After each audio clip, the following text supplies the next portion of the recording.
The Constructor of Mars. Yanqing Huan, a Chinese worker, is now a highly effective builder working alongside space research, projects, and services corporations. He grew up in China, where he was found days after his birth and was adopted into an institution, studying and graduating in civil construction. He later developed into larger projects and specialized in high-tech works for space research.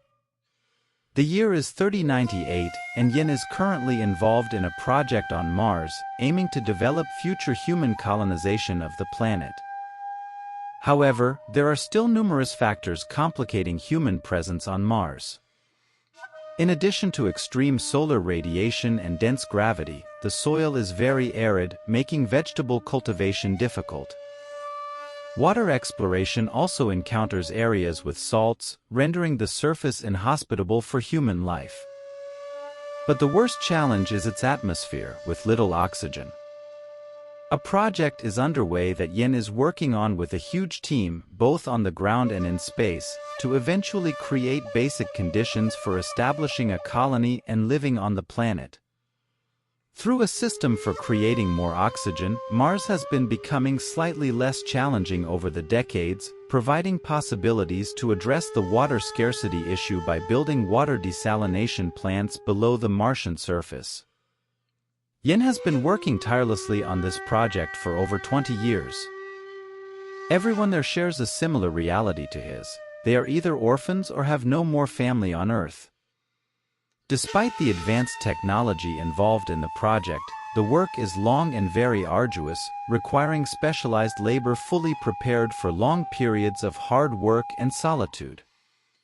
Yin is specifically involved in excavating and constructing these plants that extract salts to convert into drinkable water, a challenging extraction process that requires discovering where these potential water basins are located.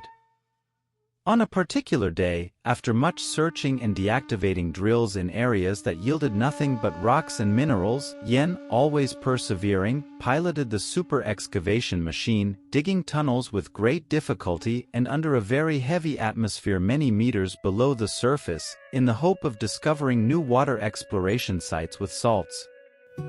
At a certain point, upon reaching a large rock wall, a collapse occurred, separating Yin from his team, leaving him only able to continue his endless search alone.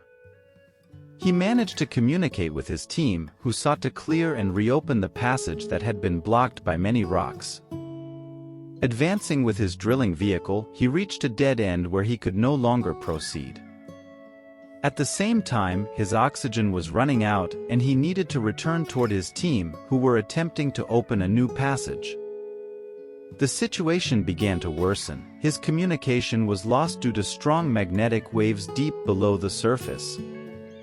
The unbearable heat and lack of oxygen caused a critical effect, leaving him nearly unconscious and exhausted. Yin watched his supplies dwindle and time pass without a solution or rescue from his team. He saw his vision darken and saw nothing more. He woke up in a different area hours later. He seemed to be lying down and under analysis, breathing perfectly, and the discomfort had passed. The environment was pleasant and translucent, with many visual effects, and he could tell that there was advanced technology present, indicating that he was in contact with beings other than humans. He was tethered to cables on his body and had contacts on his head, which he soon understood their purpose.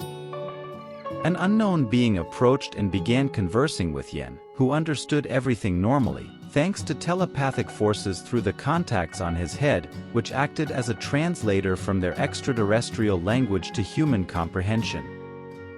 The being soon informed Yin of his purpose for being there, in that exact area on Mars. How are you, Yin? We already know you. You have finally come to protect us. Despite still being somewhat dazed and very frightened, Yin tried to calm himself and understand the conversation with the being.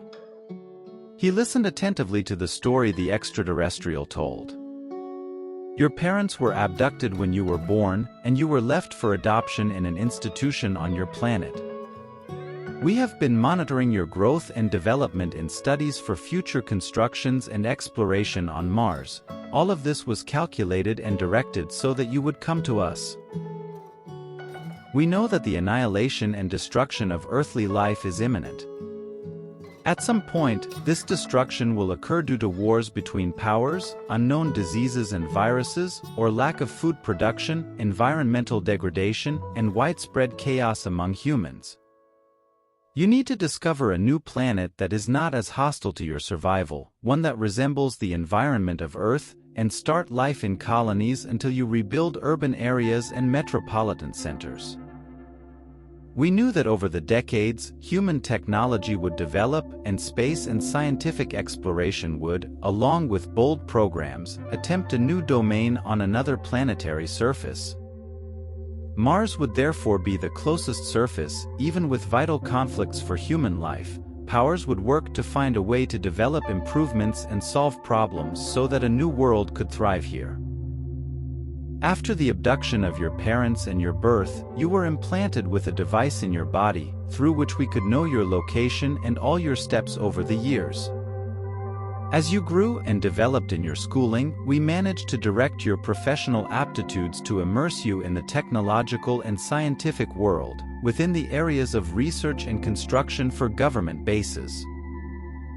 In your adulthood and after graduating, we sought to bring you into space exploration organizations and secret technological projects of your country, where you would eventually occupy a position in the midst of construction and research on other planets, in search of a new environment for humanity's survival in case of a collapse of the Earth.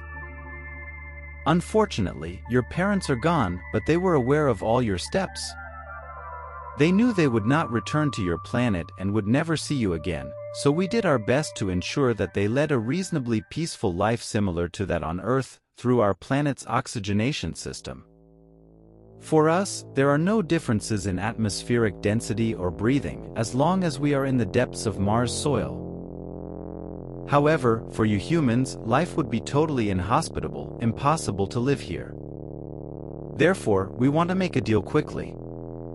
Just as we will help you return and open a path to the surface from where your exploration began, we want you to save us. Yes, we depend on your word, and this agreement should remain confidential between Martians and humans. We will save you by providing the necessary oxygen to survive and return to your research team. When you arrive at your base, we want you to inform your leaders that here on Mars, it will be almost impossible to find more water basins with salt, making it impossible to continue all scientific work.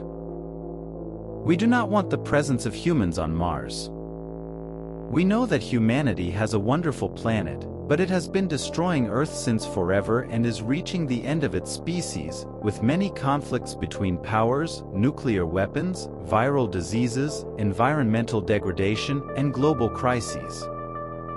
Your response will determine your life here and now. With no way out, Yen agreed to give his word for such an agreement. He would return safely to the surface of his base, leaving behind the exploration and delivering a final message to his organization. He concluded that nothing could be continued for a future construction of a human colony and possible habitation on the planet. The incompatibility of the atmosphere, density, and solar radiation make Mars an inhospitable and arid planet, with no solutions, and the project must be terminated immediately. Upon returning to the surface, his team was relieved to know that Yen was well.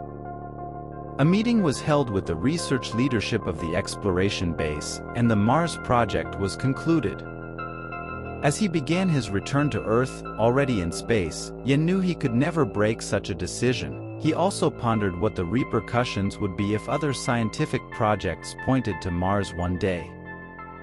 He tried to forget and understand everything that had happened since he was born and was considered an orphan and taken to study and work in construction and technological research. For a long time, he was extremely sad, even considering giving up his construction profession and seeking new areas of service.